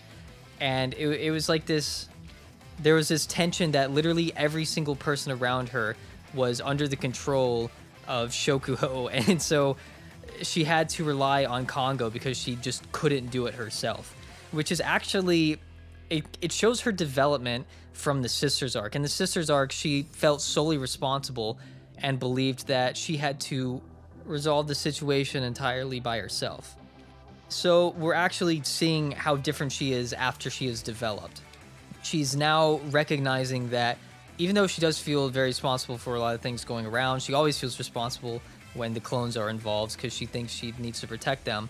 But she recognizes that she legitimately does need somebody's help, and so she goes to Congo, which was, I remember really liking that scene. It's kind of how you finally understand just how misunderstood Congo is, and how people around her don't realize how much Congo actually does care for those around her. I think Congo is a character that, I think she's a very impressive side character. With how little she shows up, she is, every time she is there, there's always like something noteworthy to say about her. But let's get back on track to the main stuff that's going on around this point.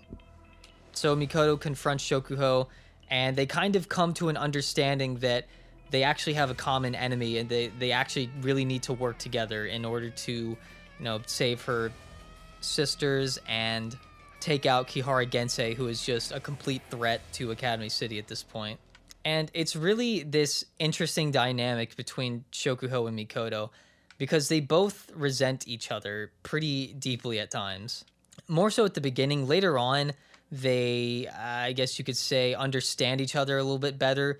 And while both of them disagree with each other's methodology towards resolving a situation, they tend to realize that at least they have similar intentions. The thing about their methodology really is true when all you have to do is look at Mikoto's character development from the Sisters arc and look at Shokuho's ability. So Mikoto is this character that absolutely hates involving people that she doesn't have to.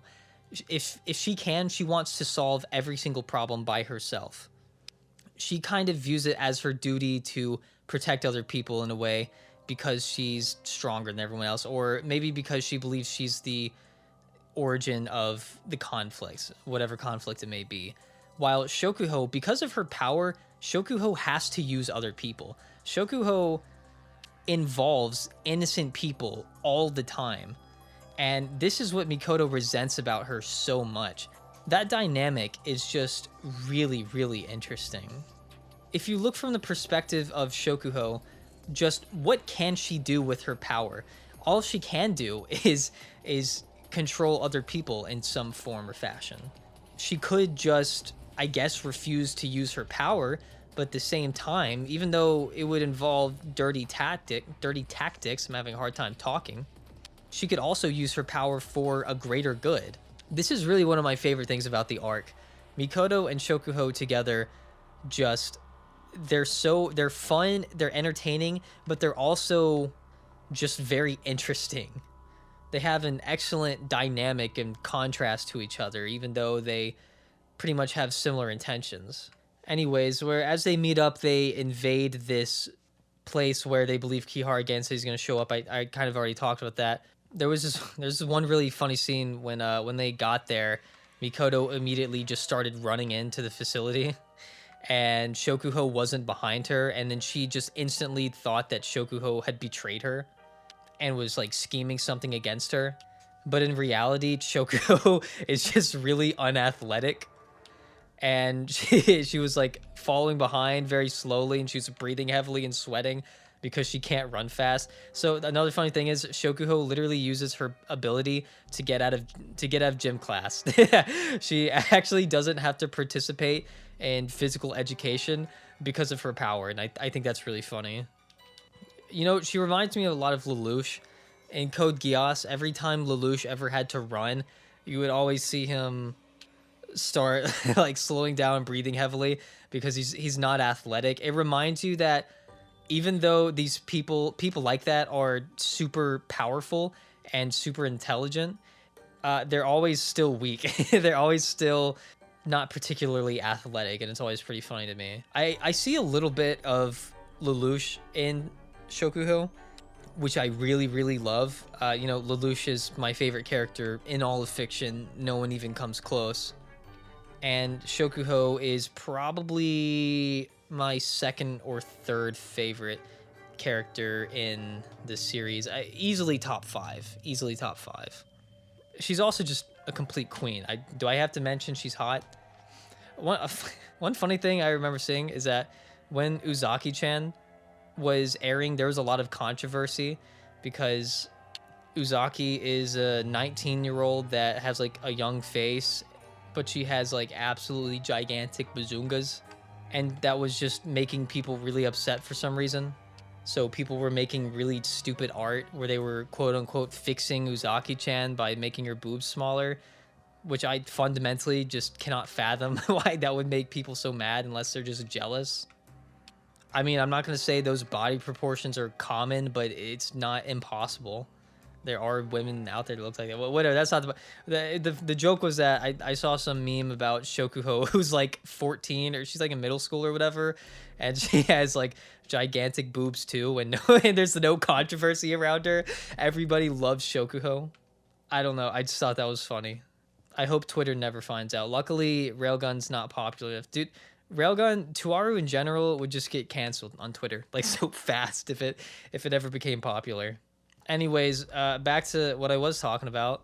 So blah blah, fake Kihara, we already know about that. I already talked about that. So then they go back to the research facility that Shokuho had been occupying. And you know what? I'm not gonna break down everything that happens.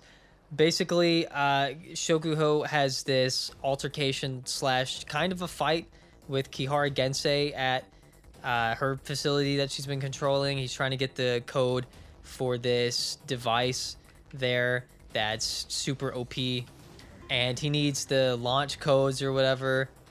Shokuho has the launch codes, very cool. So basically, whatever, I don't remember exactly what he does, but Kihara Gensei does this thing and suddenly starts putting Mikoto through this transformation into a level 6. I think it's called like level 5.3 Misaka. The design is so freaking cool. And she's going absolutely insane. She's not exactly conscious at this point.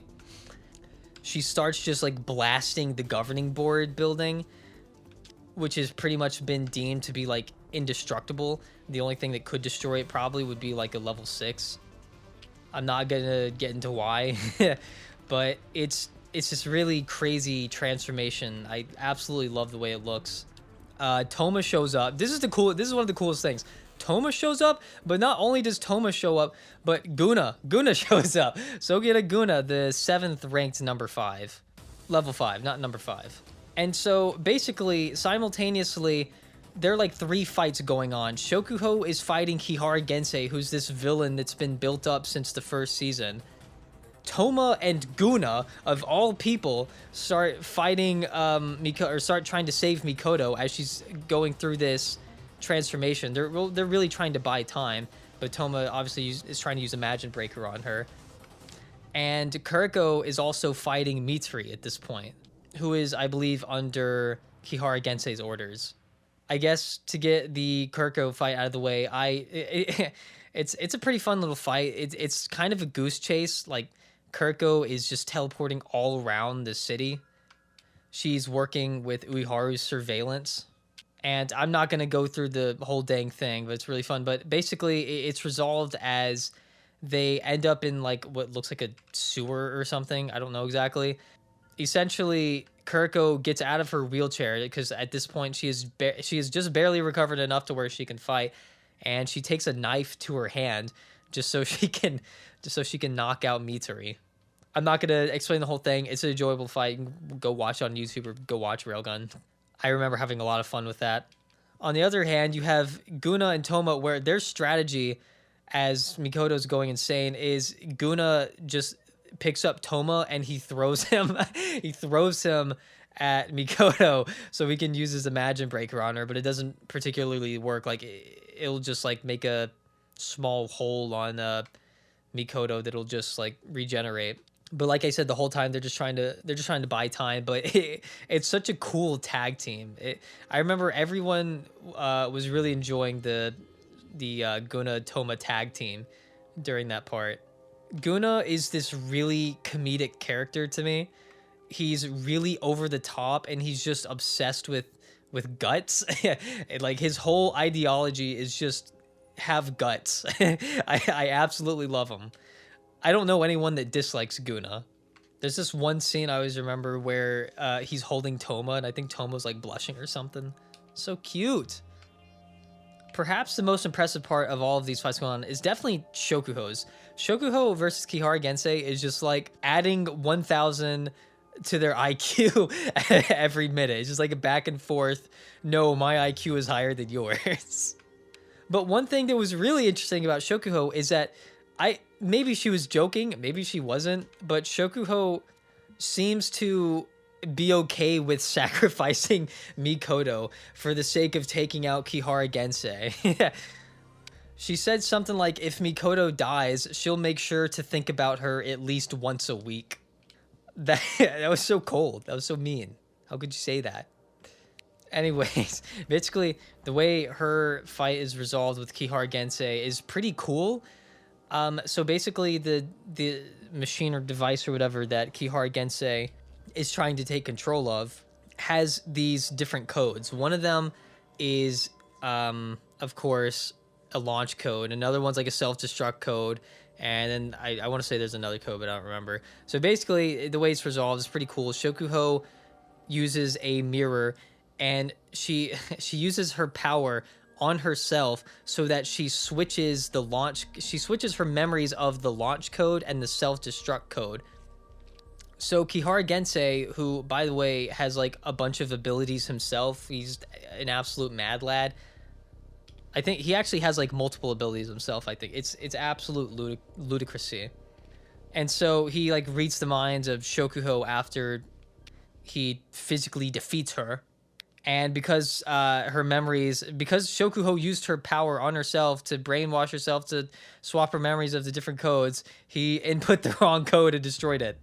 So yeah, I thought that was a pretty cool way to end it. I liked that.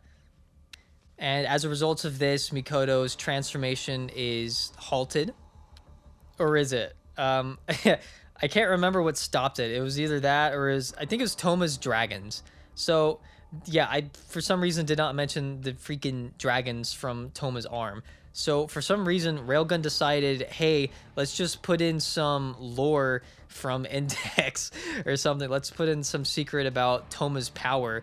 And Toma legitimately out of just nowhere has like all these dragon heads pop out of his arm and saves Mikoto.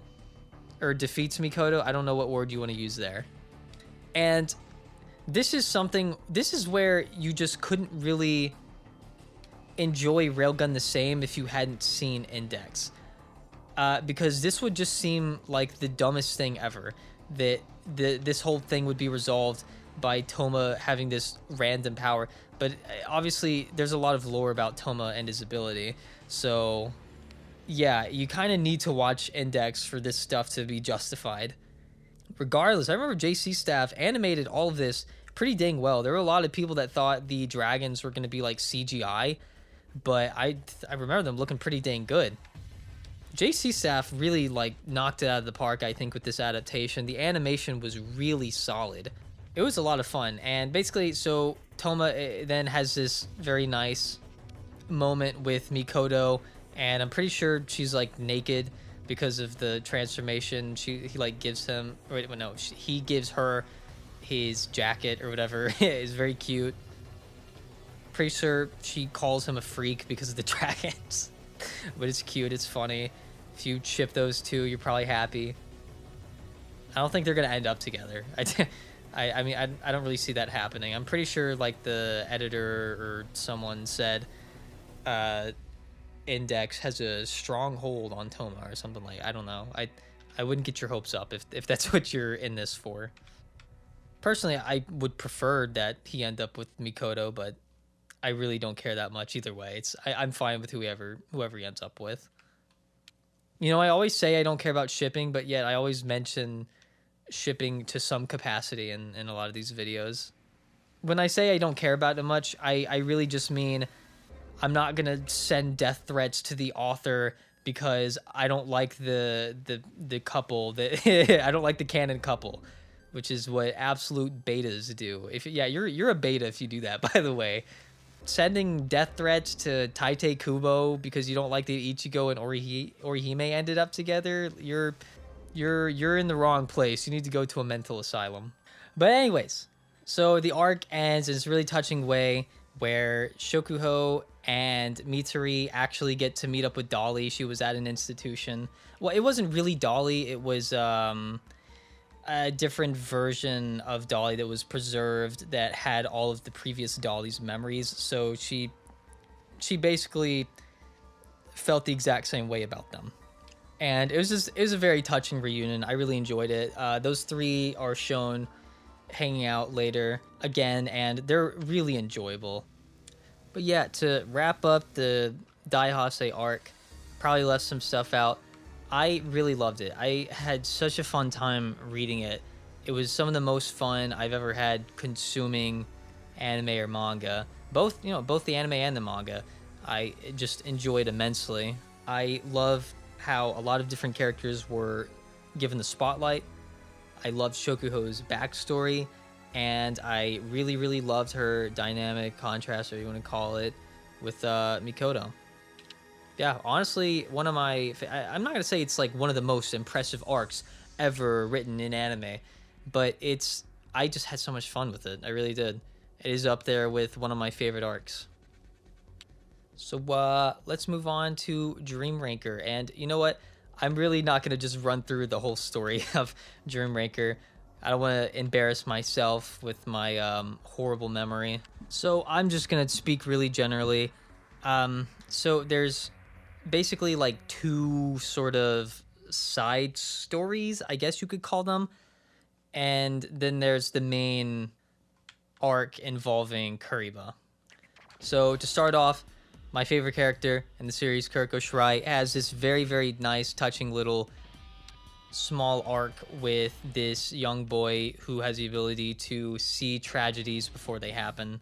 These tragedies are typically unavoidable, but the reason Kirikou Shirai is able to prevent these tragedies is because her power accesses the 11th dimension.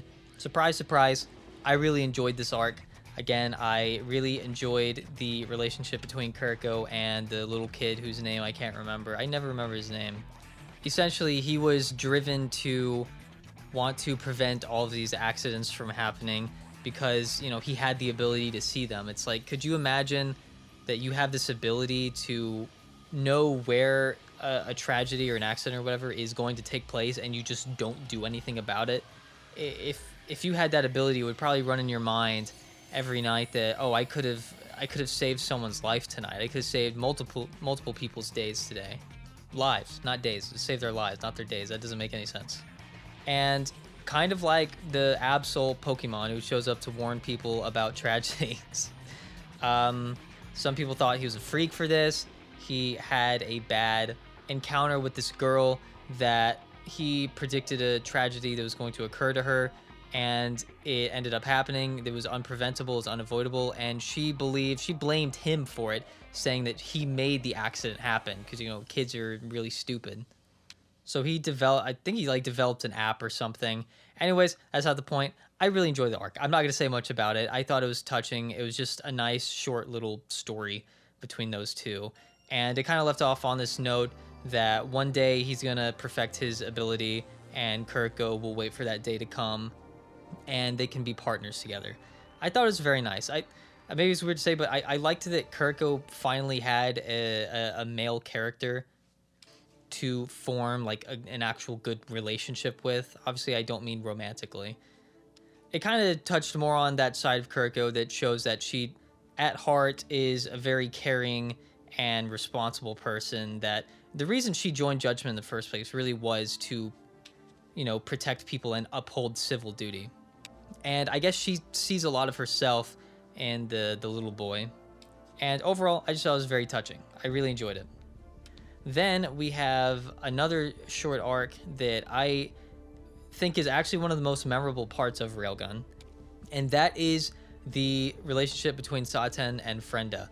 So I guess they meet up because of this funny thing about mackerel. It's funny, it's cute. I love the animation throughout these parts because they just tried so hard to make Frenda the cutest thing ever, and they succeeded. But really, this arc was something that got me so excited when I saw it on the cover of volume whatever number it is. I remember as I was buying the manga, the Railgun manga to read, I remember seeing that and I like flipped out for a second because Frenda was a character I really enjoyed. And I also really love Saten, so I looked at that. I wondered just what on earth do these two characters have to do with each other? Do they end up becoming friends or something? And yeah, they kind of did.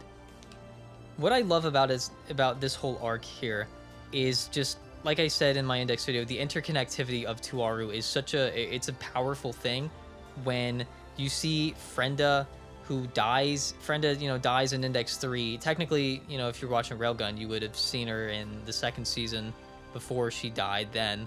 But aside from what the audience had already seen, there was not much to really humanize Frenda as a character, as a person. So this arc really tries to get you attached to Frenda through her newfound friendship with Saten, and it's really interesting because Frenda has been a part of this dark side organization item since, we've ever known. For all we know, she's always been a part of that organization, or I don't know exactly when she joined, but for all we know, she's been in this organization for a long time doing sketchy things that obviously young girls should probably not be involved with. And ultimately, that just led to her demise. The dark side of Academy City kills a lot of people. And this arc did a great job at humanizing Frenda. They showed you that she really is just a normal girl. She's not a mean person. She doesn't appear evil to any extent. She even risked her life at one point to protect Saten. And it has to make you wonder what happened with Frenda to where she ended up in the dark side of Academy City. But yeah, throughout we get to see her, texting Saten, hanging out. They, I believe, even scheduled to go. They plan to go eat at Saten's apartment or wherever she lives. But as she's hanging out with Saten in a mall or wherever they were suddenly attacked by, I believe her name was Rocco, who I really would love to talk about more in Astro Buddy because she's a character that oddly fascinates me. And to keep it short, basically, Frenda pretty much risked herself to protect Saten in this whole thing. They have, oddly enough, built up a sense of trust between each other in a very short period of time. I also remember really loving the fight between Frenda and Rocco. I thought it was a really fun fight. I thought it was very well. I thought the choreography was nice. I thought the animation was really solid. But if you've seen Index 3, Frenda dies in the Battle Royale arc. That is Volume 15 of Index. And her death there was relatively quick. There wasn't really a lot to it. It wasn't this huge emotional scene in Index because all the emotion, it really comes from this arc in Railgun, because we see that after Saten made plans to eat with Frenda, that she doesn't show up at the end of the arc. And then if you've seen Index, you understand why. It's because she was literally killed by Mugino, who had practically become psychotic. So I will say, if you're a Railgun only, that ending probably did not make much sense to you at all. But I think that's what's so strong about this interconnectivity. It really is a series that the more you put into it, the more you get out of it. That's why, like, can you enjoy Railgun on its own? Theoretically, yes, but you're missing out on a lot, in my opinion. It's so important that the more you put into the series, the more you'll get out. If you really make an effort to get invested in the series, I do believe there is quite the payoff for you. And honestly, this is part of the reason why Frenda is one of my favorite characters in the series. I would say she's like I'd say she's pretty easily one of my top 10 favorite characters in the series. So then we move on to the main part of Dream Ranker. I will say Dream Ranker is where Railgun is probably the most conceptually interesting. So, like, I mean, this is stuff that I find fascinating, but there was this spread of these things called Indian poker cards. And Indian poker cards are basically this thing that you put on your forehead when you go to sleep, and then you have the dream that's imprinted on that card. And this can do a lot of things. One, it can be a dream where you learn a technique. It's another person's dream.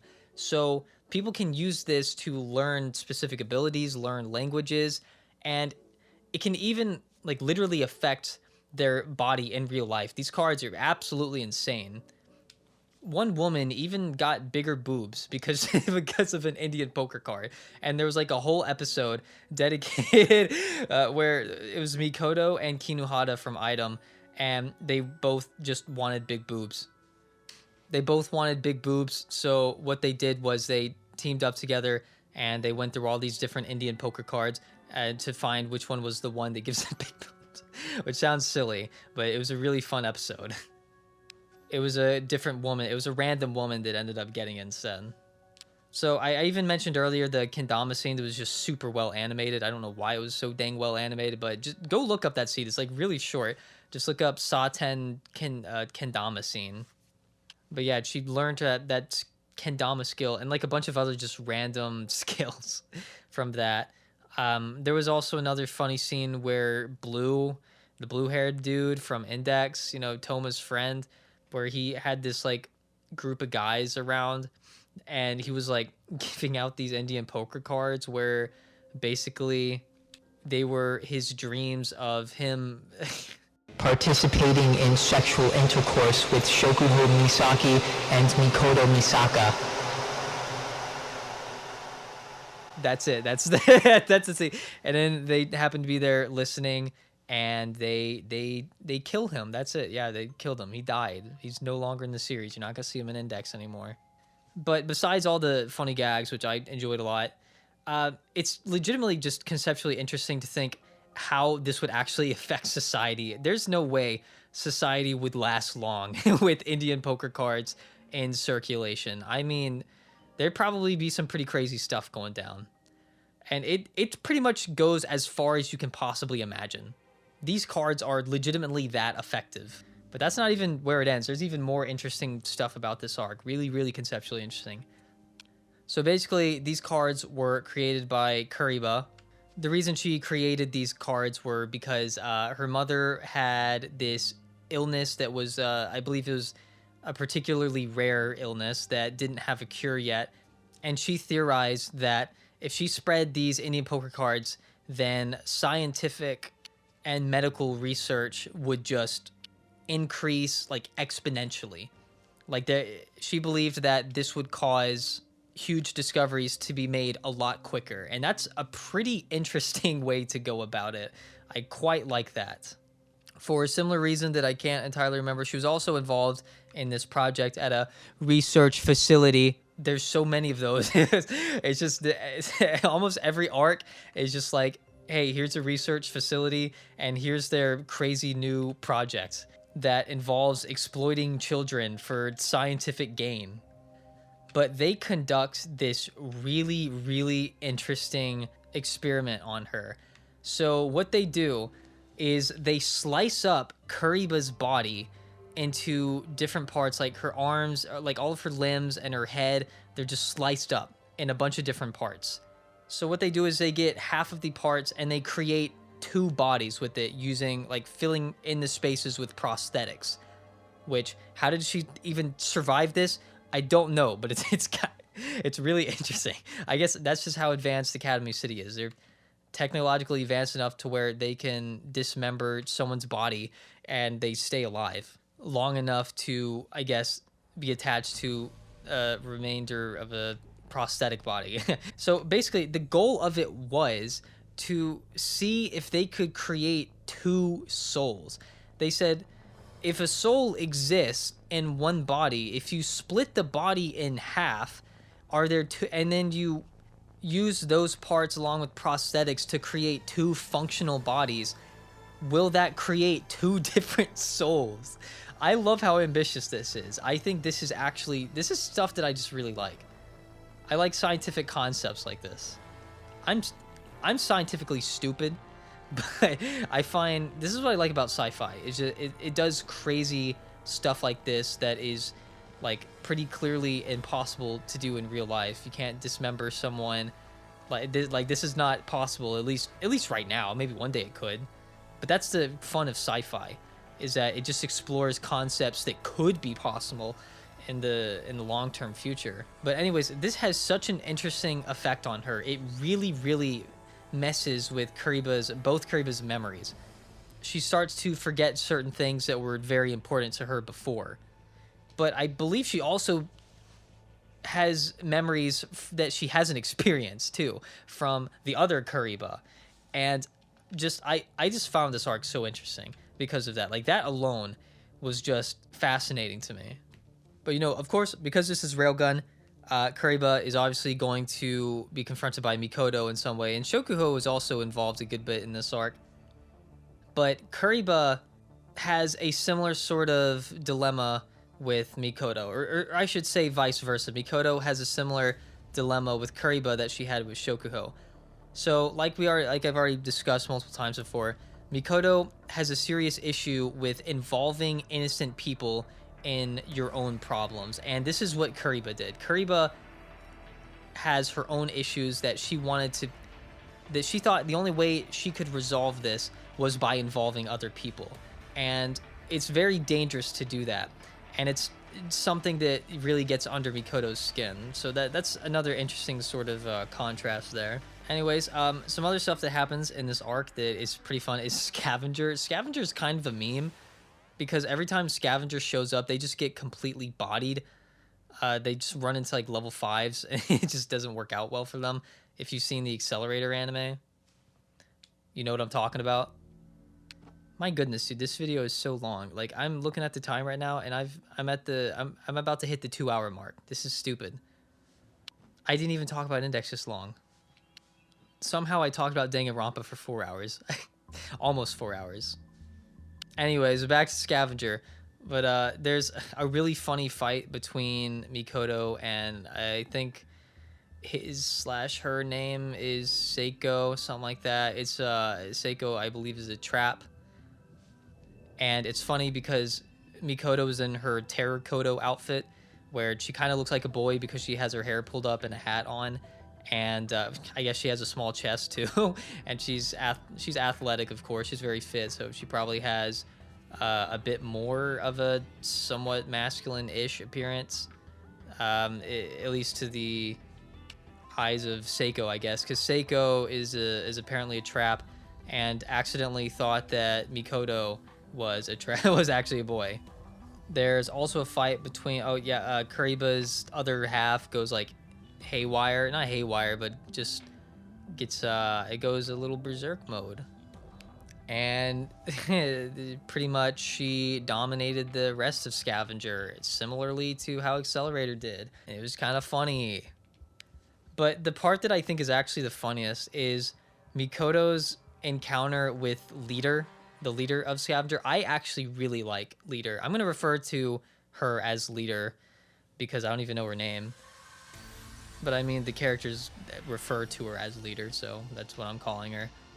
And it's this really funny, like, back and forth between... So Leader finds out that, Mikoto is a level 5, and decides to pretend that they're not like a dark organization. Tries to, I think she pretended that they're Judgment or something like that. And it's this really funny like internal dialogue you get to follow as you kind of realize how gullible Mikoto is being, falling for this pretty obviously like fake explanation. I also want to say Scavenger has this aesthetically really cool power where she is like a surveillance sort of esper, and whenever she uses her power, this big, like all these eyeballs like fill the sky or whatever. Or was it multiple eyeballs or one big one? I don't remember, but it looked aesthetically just so cool. And as a nice change of pace, you get to follow the thoughts of of Leader rather than the thoughts of Mikoto in this case scenario. And you know, I need to wrap this up. So basically, Mikoto confronts the half of Kuriba that was going complete haywire. There was a lot of like thematic discussion of what it means to be human. Was Kuriba really human? The other half of Kuriba. There was one half of Kuriba that was more human, I believe, because it had her brain, and then there was the other half of Kuriba that was more, I guess you could say, machine-like. It was a really interesting arc. The confrontation between Mikoto and Kuriba is oh so good. The fight looks great. There's CGI in that fight because Mikoto forms this like gigantic I don't know if it's a mech kaiju thingy. It's actually insane what she does. Like, I remember when I was reading it, dude. I was like, when did Mikoto get the ability to do this? I don't know when she practiced that, but like, you really got to see Mikoto go all out on this arc during this fight. And it was really well animated by JC staff. Even though it was CGI, it was actually good CGI. It's weird. I never thought it looked weird. But the animation was really solid from JC's staff. They did a great job with Railgun T. Hopefully, if they keep doing Index, they'll do as good as they did with Railgun. But yeah, okay, so I'm gonna have to start wrapping this up. I love Dreammaker. I could probably talk about it a bit more, but I think I need to pretty much wrap it up around here. I will say I might make a video on the Jailbreaker arc. I will say I've read volume 15 of Jailbreaker, and that's one of my favorite volumes. There's a fight that Kuroko has that is just, I think it's an excellent fight. I think it's really fantastic. I have immensely enjoyed the Jailbreaker arc so far. I've heard some criticisms of it. I will have to wait and see what I think. I guess expect a video maybe whenever the next volume comes out, because then I'll probably just be inspired to read the rest of it. I mean, these manga volumes just take way too long to come out now. I would have a hard time waiting like another year. But I mean, so far, I've immensely enjoyed Jailbreaker. I think it's been a super fun arc. In conclusion, yeah, we're finally at the end. I love Railgun to death. Like I said, it is my favorite manga. It is my, currently my 6th favorite anime. There is a lot I love about it. It has one of my favorite casts in anime. So many of my favorite characters are from Railgun specifically. When I say favorite characters, I mean just favorite characters in anime. I mean Kuroko, Mikoto, Shokuho, Frenda, the Misaka clones. I think the Misaka clones are actually some of the funniest characters ever to me. Satan, of course. On top of that, there's just a lot of other characters that I think are just really well done, like Congo, Kiyama Harumi, Kihara Gensei. Of course, I love the art. I love the animation. I think it's really solid. Something about Railgun always just looks brighter and cheerier, I guess, happier. Even though it does explore a lot of darker ideas, though. It's this nice sort of back and forth between bright, happy, upbeat, and dark and kind of fricked up.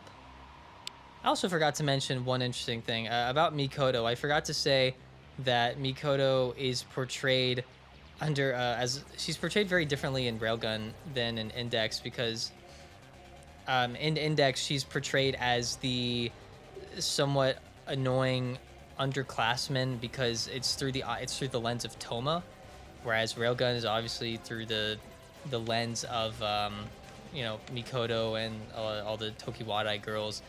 It's kind of an interesting fact that they kind of write Mikoto differently in Index versus Railgun based off of the perspective of the story being told.